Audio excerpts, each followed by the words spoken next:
মাআযাল্লাহ, নাউযুবিল্লাহ, আমরা আল্লাহর কাছে আশ্রয় চাই। আউযু বিল্লাহি মিনাশ শাইতানির রাজিম, আমরা আশ্রয় চাই বিতাড়িত শয়তান থেকে, যে শয়তান আমাদেরকে অসওসা দিয়ে, কুমন্ত্রণা দিয়ে অধৈর্য বানিয়ে ফেলে। আমরা ধৈর্য হারা হয়ে যাই, আমরা বেহুশ হয়ে যাই, পেরেশান হয়ে যাই।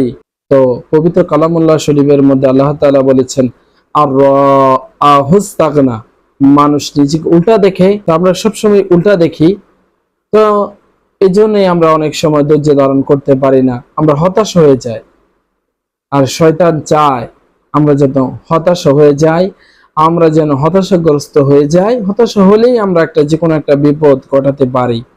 আমি ধৈর্য হারা হয়ে, রাগান্বিত হয়ে কিছু ভেঙে ফেলতে পারি, মায়ের সাথে খারাপ ব্যবহার করতে পারি, ভাইয়ের সাথে, স্ত্রীর সাথে, সন্তানের সাথে, পাড়া প্রতিবেশীর সাথে, আত্মীয় স্বজনের সাথে, এমনকি আল্লাহ তাআলার সাথে এবং তার পেয়ারা হাবিব হযরত মুহাম্মদ মুস্তাফা সাল্লাল্লাহু আলাইহি ওয়াসাল্লামের সাথে আমরা বেয়াদবি করতে পারি। ধৈর্য হারা হয়ে আমরা আউলিয়ায়ে কেরাম, আল্লাহর ওলিগণ, আল্লাহর বন্ধুগণ, সত্যবাদীগণ, তাদের সাথে আমরা বেয়াদবি করতে পারি। তো আমার নবী বলে দিয়েছেন, আমরা যখন রাগান্বিত হব, আমাদের যখন রাগ উঠে যাবে, তখন আমরা পাঠ করব আউযু বিল্লাহি মিনাশ শাইতানির রাজিম, অর্থাৎ হে আল্লাহ, বিতরিত শয়তান থেকে আমি আশ্রয় চাই। তো নবীজি বলছেন, রাগ আগুন থেকে আসে, যেহেতু মানুষকে আল্লাহ তাআলা আগুন, পানি, মাটি, বাতাস, চারটি জিনিস দিয়ে সৃষ্টি করেছেন।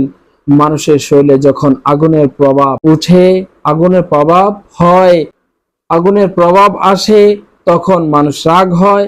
আর রাগ আসে আগুন থেকে, শয়তানকে সৃষ্টি করা হয়েছে আগুন থেকে, শয়তানকে সৃষ্টি করা হয়েছে আগুনের শিখা থেকে।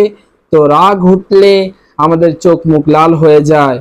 ওই সময় আমাদের সেন্স ঠিক থাকে না, আমাদের কমন সেন্স, কাণ্ড জ্ঞান ঠিক থাকে না, আমাদের জ্ঞান বিলুপ্ত হয়ে যায়, মস্তিষ্ক বিকৃত হয়ে যায়। শয়তান ওই সময় আপনার আর আমার সাথে, শয়তান আমাদেরকে কন্ট্রোল করে।